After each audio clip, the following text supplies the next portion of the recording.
mostrou essa conversa que a gente participava aqui nos bastidores sobre a divulgação das cooperativas para o mundo. Como é que podemos fazer para que mais pessoas entendam o valor das cooperativas, o quanto ela traz justiça dentro da economia, proporciona trabalho. E você acaba de lançar o livro, seu último livro, Missão Milagre, falando da transformação da educação.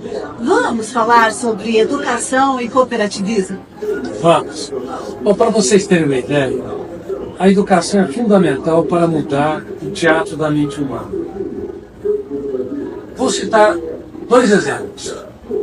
No ensino fundamental, aprender línguas, ou seja, aprender o português, por exemplo, estimula os alunos a debater ideias, a se reinventarem, a interagirem, a se tornarem autores da sua própria história.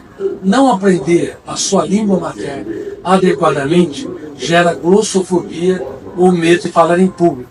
Para vocês terem uma ideia, 75% dos alunos da pré-escola, pós-graduação, bem como os adultos fora do sistema acadêmico, têm glossofobia, têm medo de falar em público. É um dos maiores medos. É um dos maiores medos. 70% tem timidez. Outro ponto importante, aprender a matemática. Parece que não tem grande relevância, mas aprender matemática no ensino fundamental também é muito importante, porque se desenvolve pensamento estratégico, raciocínio lógico, a capacidade de você empreender e de você saber que nunca deve gastar mais do que ganha. Tem de haver responsabilidade na economia familiar, na economia de uma empresa, na economia de um país. Você condena um país quando você gasta muito mais do que ganha. Então, a matemática ela é cruel. Por exemplo, na época dos governos, do governo militar, na década de 80, na década de 70, houve um milagre econômico. Se cresceu cerca de 10%. Porém, os gestores da época gastaram mais do que o Brasil tinha condições. Na década de 80, a década seguinte, houve um conflito enorme, porque foi a década perdida. Isso afetou a década de 90. Então, para um país ser viável, para uma sociedade ser viável, para uma empresa ser viável, para uma família ser viável, é necessário aprender a matemática, é necessário cuidar da gestão financeira. O dinheiro em excesso não garante a felicidade, mas a falta de dinheiro garante a ansiedade. Esse é o paradoxo. Eu tenho falado em mais de 70 países onde sou publicado, algumas editoras que consideram o psiquiatra mais lido do mundo. E eu tenho dito que, embora eu não seja um especialista em economia, mas está tudo ligado entre a psiquiatria, a psicologia, a economia, a matemática, porque é um ecossistema só, é um ser humano só. Então, a educação é vital para formarmos uma nova geração. E o cooperativismo, já que nós estamos aqui na Associação dos Cooperativistas do Estado de São Paulo, ele democratiza o acesso ao crédito, ou seja, dá igualdade de oportunidade para que as pessoas tenham uma jornada de vida onde dê lugar ao sol, tenha mobilidade, condições de ter saúde, condições dignas para ter uma excelente alimentação, enfim, para que se tornem autores da sua própria história. Hoje a gente está aqui na maior feira a céu aberto do mundo, a Mission.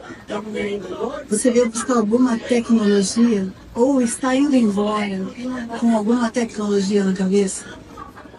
Você sabe que meu pai era do agro, eu cresci nesse ambiente, na zona rural, e o agro me ajudou a entender alguns fenômenos da mente humana. Por exemplo, em que época que surgem as flores? Primatura. Se você perguntar aqui nos milhares, centenas de milhares de agricultores, eles vão dizer que as flores surgem nas primaveras. Mas está errado. As flores surgem nos invernos, na escassez hídrica, nas baixas temperaturas. Surgem na agressão do meio ambiente, no estresse do meio ambiente. Elas são secretadas nos galhos, as flores, para a continuidade da vida, porque elas vão ter a semente para a perpetuação da espécie. Elas desabrocham nas primaveras, mas são secretados nos invernos. Também do ponto de vista psiquiátrico, psicológico, se você superprotege o filho, se você superprotege uma classe, você não gera resiliência.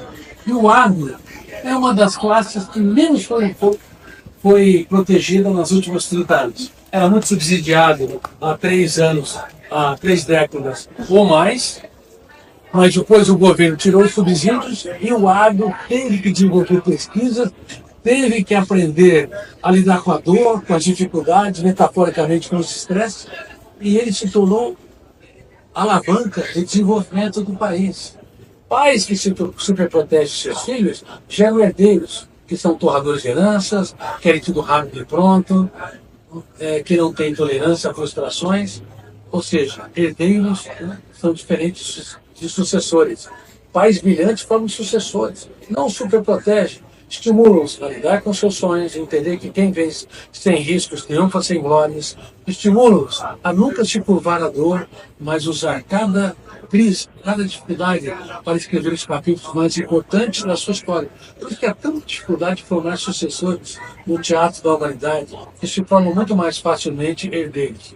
Portanto, ter vivido no ambiente do agro, inclusive para você ter uma ideia, eu morei 25 anos na zona rural, no interior de uma floresta. E ali eu eduquei minhas filhas, e grande parte dos meus livros, que foram para mais de 70 países, inclusive O Vendedor de Sonhos. Eu tenho. Que se tornou um filme, e ele foi top 10 em grande parte dos países do mundo. Agora vai ter O Vendedor de Sonhos 2. Está em fase de roteiro, O Futuro da Humanidade. Está em fase de roteiro também o livro Ansiedade, também Felicidade Roubada, Armadilhas da Mente. Eles foram escritos num ambiente calmo, onde eu saí das minhas conferências, ou onde treinava e dava palestra em outros países. Quando eu chegava em casa, no seio da minha família, no interior, além com as minhas filhas, eu tinha um momento solene para cuidar dos solos da mente humana, que são os solos mais difíceis de serem trabalhados. E ali eu libertava o meu imaginário e construía as minhas ideias. E ali eu entendi que o céu e o inferno fazem parte da história de cada ser humano. Que a vida é um grande contrato de risco. Que risos e lágrimas, aplausos e vaias, sucessos e fracassos fazem parte da história de cada ser humano. Por isso, por favor, você que está ao vivo no meu Instagram, e você que está também ao vivo no seu Instagram, e também nesta gravação que estou fazendo, não tenha medo do caminho, tenha medo de não caminhar. Não há céu sem tempestade, não há caminho sem acidente. Você pode e deve escrever os capítulos mais importantes da sua história nos momentos mais difíceis de suas vidas. Só para dar um exemplo, certa vez, há um certo tempo, há mais de 15 anos, uma filha minha, a Camila, ela era uma adolescente, ela falou: papai, você dá tantas conferências, atende tantas pessoas, tem milhões de leitores, mas ultimamente você não tem dialogado comigo. O que vocês fariam se alguém os questionasse numa área em que são especialistas? Eu olhei para minha filha, e ao invés de fazer como qualquer pai, eu fui um agricultor dos solos da mente humana.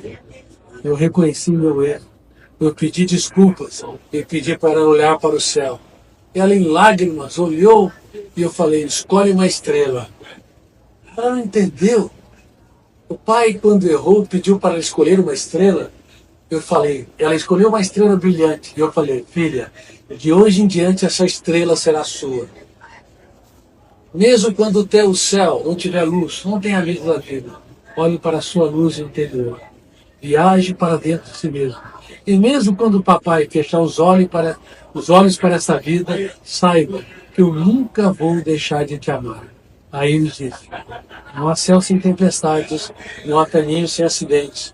Se você quer brilhar ao longo da sua história, você tem que trabalhar nos invernos para construir as suas mais belas primaveras. E nós choramos juntos. E ali minha filha nunca mais se esqueceu que o pai, quando errou, ele trabalhou solos da emoção dela para que jamais ela desista dos seus sonhos. Foi aí que nasceu a gestão da emoção? Foi nesse ambiente e outros ambientes anteriores que eu desenvolvi o primeiro programa mundial de gestão da emoção, que é diferente da inteligência emocional. Na realidade, não há inteligência emocional, como sempre se acreditou, porque a emoção é desinteligente, a emoção é inconsciente, ela não consegue ser autogerida. Quem tem que gerir a emoção é o eu, que representa a capacidade de escolha, a autodeterminação. Por exemplo, quando você sofre pelo futuro, quando você remoe mágoas, quando você cobra demais de si mesmo, ou quando você acha que teu corpo não está igual aos modelos magérrimos, a ditadura da beleza, o eu, ele tem que impugnar, discordar e confrontar de cada pensamento perturbador nos primeiros 5 segundos. Se você não o faz, eles são registrados, esses pensamentos perturbadores, e não podem ser mais deletados. E no mundo todo não se sabe disso. Não se ensina em Harvard, em Cambridge, Oxford, na Universidade de Pequim, na Universidade de Tóquio. O mundo está no tempo da pedra em termos de gestão de emoção. E é por isso, quando as editoras me falam que eu sou psiquiatra mais limpo do mundo, eu falo, talvez eu seja uma das pessoas que tem mais responsabilidade para ensinar, pelo menos minimamente, as pessoas de todos os povos e culturas que gestão da emoção é fundamental.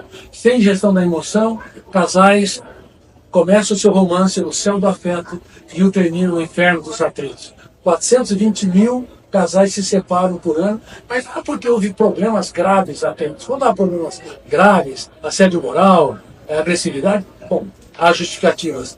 Mas muitas vezes se separam porque eles não sabem falar dos seus sonhos, dos seus pesadelos, não sabem pedir desculpas, não entendem que uma mente brilhante, ela é uma mente que elogia 3 vezes mais do que critica. Uma mente que investe em quem ama. E, infelizmente, nós somos treinados a investir dinheiro, mas não somos treinados a investir nos sonhos e na saúde mental das pessoas que estão ao nosso redor. Então, gestão da emoção é muito importante. É por isso que eu desenvolvi o programa AGEM, Academia de Gestão da Emoção, para as empresas, o primeiro programa mundial de gestão da emoção para desenvolver a saúde mental e o protagonismo dos colaboradores de uma empresa, e desenvolvi também o programa AMES, que é para desenvolver a saúde mental das famílias. Só para você ter uma ideia, aumentou-se em 148% o índice de suicídios entre crianças de 10 anos e adolescentes de 19 anos. 75% das crianças e adolescentes têm glossofobia ou medo de falar em público. Aumentou-se em 200% o índice de estresse e angústia e ansiedade crônica e grave em crianças e adolescentes. E aumenta-se em 29% o índice de automutilação, pessoas que se cortam, crianças e adolescentes se cortam nas escolas.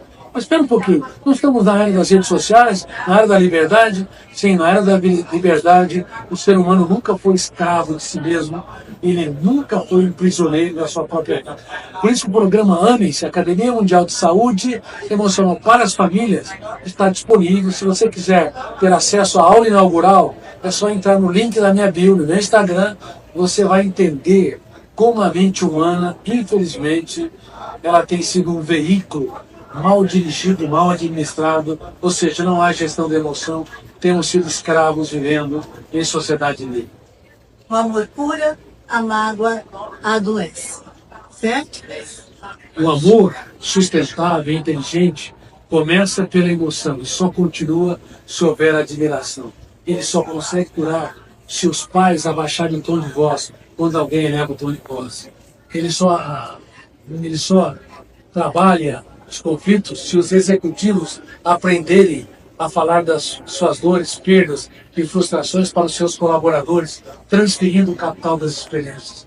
O amor só é irrigado pela admiração quando nós paramos com a necessidade neurótica de apontar falhas. Porque um apontador de falhas está apto para conviver com máquinas e consertar máquinas. E 99% das pessoas são apontadores de falhas. Pais não sabem celebrar as feitas dos filhos, casais não sabem observar atitudes inteligentes que passam despercebidas e aplaudi-las, e executivos e colaboradores, bem como colaboradores entre si, têm vivido na era do criticismo, na era do apontamento de erros. Por isso a humanidade está adoecendo rápida e coletivamente, e por isso também, uma em cada duas pessoas vai desenvolver um transtorno psiquiátrico. Estamos falando de metade dos cooperados do Brasil, metade dos cooperados do mundo, metade dos alunos de uma escola, dos trabalhadores de uma empresa. É o caos.